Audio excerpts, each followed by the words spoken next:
कबूतर के नवजात अंडों की खुशबू चारों ओर फैल रही थी। तभी वह खुशबू पास के पेड़ पर बैठी चुड़ैल की नाक तक भी पहुंच गई। कबूतर अपने बच्चों से बात कर रही थी।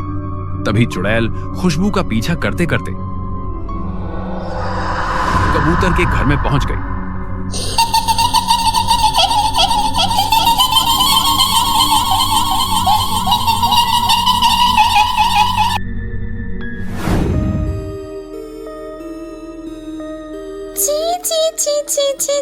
जी, मुझे तो अपनी इस जिंदगी पर ही घिन आ रही है।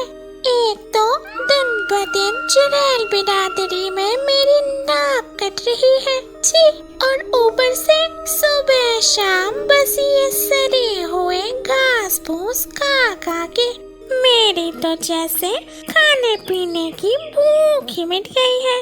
तो उस गाँव में घास फूस के सिवा और था ही क्या खाने को। वो सब खा के मेरी तो जुबान ही जल चुकी है। अब और नहीं, मैं एक चुड़ैल हूँ। उस गांव से मैं यहाँ आई हूँ ताकि यहाँ पेट भर के अच्छा खाना खा सकूं। एक तरफ चुड़ैल चंदनपुर गांव में घास फूस खाकर तंग आ गई थी और दूसरी तरफ इस नए गांव में एक पक्षी दंपति ने अभी अभी 2 प्यारे अंडों को जन्म दिया है। अजी सुनते हैं, देखिए ना, हमारा ये अंडा बिल्कुल आप पर गया है। हाँ, अंडे तो बिल्कुल मुझ पर गया है, मगर क्या जी, आप खुश नहीं लग रहे हैं? नहीं टूनी, खुश तो मैं भी बहुत हूँ, मगर हमने बच्चे को तो जन्म दे दिया, मगर उसकी परवरिश कैसे करेंगे? उसको खिलाएंगे पिलाएंगे क्या? मैंने तो अपना बचपन बहुत ही गरीबी में गुजारा है और मैं नहीं चाहता कि जो तकलीफ मैंने सहा है वो सब तकलीफ मेरे बच्चों को भी हो। ऐसा कुछ नहीं होगा, हम अपने बच्चों की परवरिश बहुत ही अच्छे से ही करेंगे। ये सब बातें छोड़िए, पहले ये सोचिए कि अभी अगर अंडे से बच्चे निकले तो हम उन्हें खिलाएंगे क्या, क्योंकि घर में तो कोई अनाज नहीं है। ये बात तुमने मुझे पहले क्यों नहीं बताई? ठीक है, तो फिर एक काम करता हूँ, तुम यहाँ बच्चों के पास रह के बच्चों का ध्यान रखो, मैं जाकर अनाज लेकर आता हूँ। आप अकेले कहाँ जाएंगे? मैं भी चलती हूँ आपके साथ। नहीं, तुम इस हालत में कहाँ जाओगी? और वैसे भी घर में बच्चे अकेले हैं, तुम भी मेरे साथ जाओगी तो बच्चों का ध्यान कौन रखेगा? अरे नहीं जी, कुछ नहीं होगा। इस जंगल में कोई शिकारी पंछी नहीं है। हम पिछले 2 साल से यहाँ रह रहे हैं, आज तक कोई शिकारी पंछी आया क्या? नहीं ना, कुछ नहीं होगा। चलिए चलते हैं, वरना खाना लाने में देर हो जाएगी। नहीं, मैं तुम्हें अपने साथ नहीं ले जा सकता। अरे नहीं जी, आप अगर अकेले गए तो ज्यादा अनाज नहीं ला पाएंगे। दोनों एक साथ जाएंगे तो थोड़ा अनाज ज्यादा ला पाएंगे। टूनी जीत पर अड़ी रही। आखिरकार टोना को टूनी की बात मानकर उसे भी साथ ले जाना पड़ा। घर में उनके अंडे अकेले थे। तभी अचानक उन अंडों की खुशबू चुड़ैल की नाक तक भी पहुंच गई। अरे वाह, इतनी अच्छी खुशबू कहाँ से आ रही है? कितनी अच्छी खुशबू है। ये तो ताजे ताजे कच्ची अंडे की खुशबू है। कितने दिन हो गए मेरे नाक तक कोई अच्छी खुशबू आए हुए। इस खुशबू से मेरी भूख तो जैसे 100 गुना बढ़ गई है। मैं खाऊंगी। मगर ये खुशबू आ कहाँ से रही है? एक काम करती हूँ, खुशबू का पीछा करती हूँ तो अंडे तक जरूर पहुँच जाऊंगी। चुड़ैल अंडों की खुशबू का पीछा करने लगी। दूसरी तरफ टोना और टूनी खाने की तलाश में इधर उधर भटक रहे थे। घर में उनके अंडे अकेले थे। चुड़ैल खुशबू का पीछा करते करते टूनी के घर तक पहुंच गई। घर के पास जाते ही चुड़ैल को अंडों की और भी ज्यादा महक आने लगी। तभी चुड़ैल, अरे वाह, ये महक, आहाहाहा, मुझसे अब और रहा नहीं जा रहा है। एक पक्षी के ताजे अंडे की इतनी अच्छी महक होती है, ये मुझे नहीं पता था। घर के अंदर जाकर देखते हूँ, घर में कितने अंडे हैं। चुड़ैल घर के अंदर चली गई। उसके सामने 2 खूबसूरत अंडे थे। अंडों को देखते ही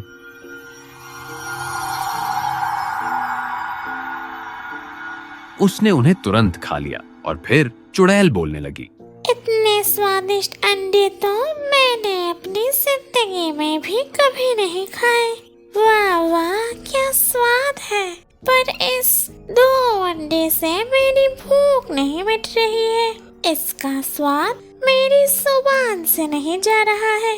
इस स्वादिष्ट अंडे की भूख तो मुझे जैसे पागल बना रही है। मुझे और अंडे चाहिए, और अंडे।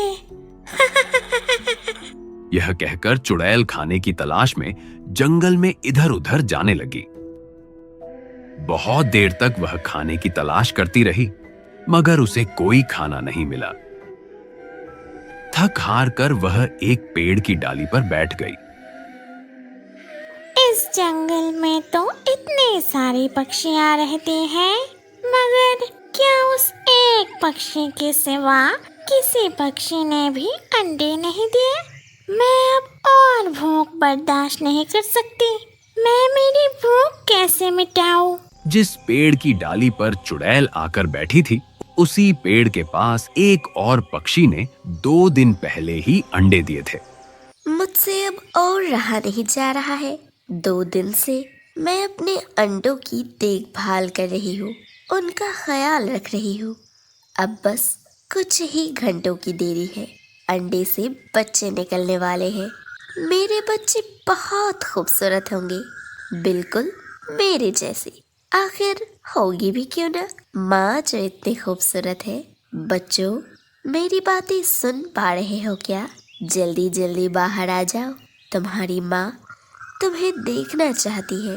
कबूतर के नवजात अंडों की खुशबू चारों ओर फैल रही थी। तभी वह खुशबू पास के पेड़ पर बैठी चुड़ैल की नाक तक भी पहुंच गई। अरे वाह, एकदम वैसी ही सुगंध आ रही है जैसी सुगंध पहले आ रही थी। इसका मतलब आसपास भी कहीं पे ताजे अंडे हैं। कबूतर अपने बच्चों से बात कर रही थी। तभी चुड़ैल खुशबू का पीछा करते करते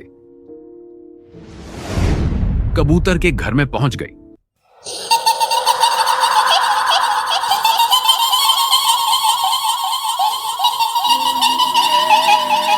सामने चुड़ैल को देखकर कबूतर घबराकर बेहोश हो गई।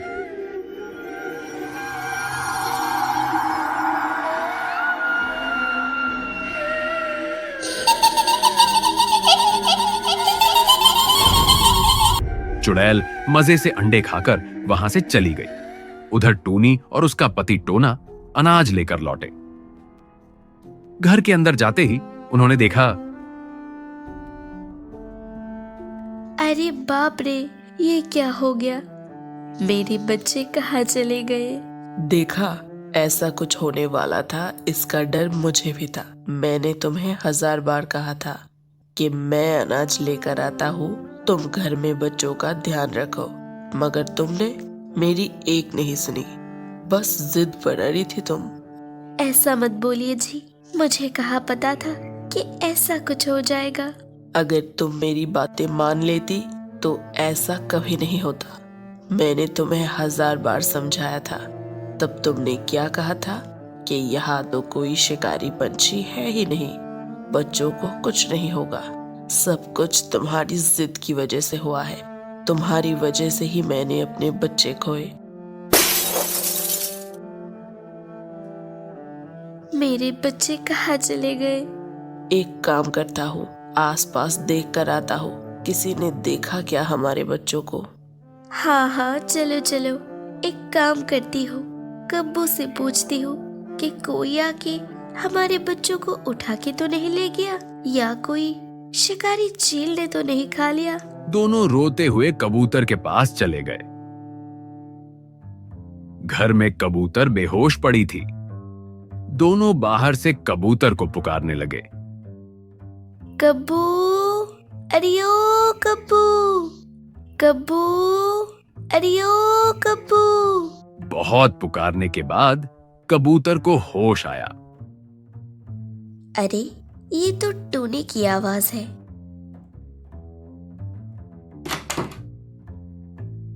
टूनी।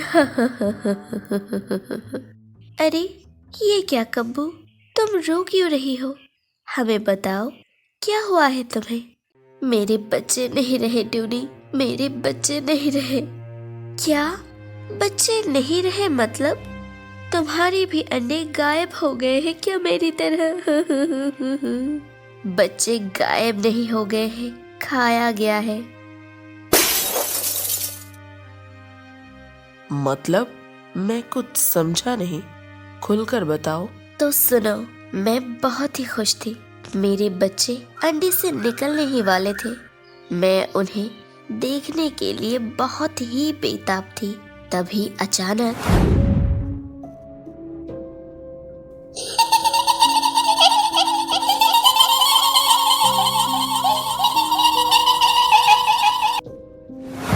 और उसने पलक झपकाते ही मेरे आंखों के सामने मेरे बच्चों को निगल के चली गई। हे भगवान, इसका मतलब उसी शैतान ने ही मेरे बच्चों को भी खा लिया। मैं बदला लूंगी, इस शैतान से मैं बदला जरूर लूंगी। टूनी, जिस बाती मत बनो, तुम अकेले उसका मुकाबला नहीं कर सकती। तुम तो क्या, अगर हम सब भी तुम्हारे साथ हो जाए तब भी उसका मुकाबला नहीं कर सकते हैं। तुम्हें उसके ताकत का कोई अंदाजा नहीं है। वो पलक झपकते ही हमें खा लेगी। भलाई इसी में है कि तुम शांत हो जाओ। हाँ टोनी, टोना एकदम सही कह रहा है। हम कभी भी उसका मुकाबला नहीं कर सकते हैं। मैं कुछ सुनना नहीं चाहती। तुम लोगों को मेरा साथ देना है तो दो, वरना मैं अकेले ही जाऊंगी उसके पास। उसने मुझे बेऔलाद बनाया है, मैं उसे नहीं छोड़ूंगी। ठीक है, तुम शांत हो जाओ। एक काम करते हैं, मौसी के पास चलते हैं। मौसी को सारी बातें बताएंगे, फिर मौसी जो कहेगी वही होगा।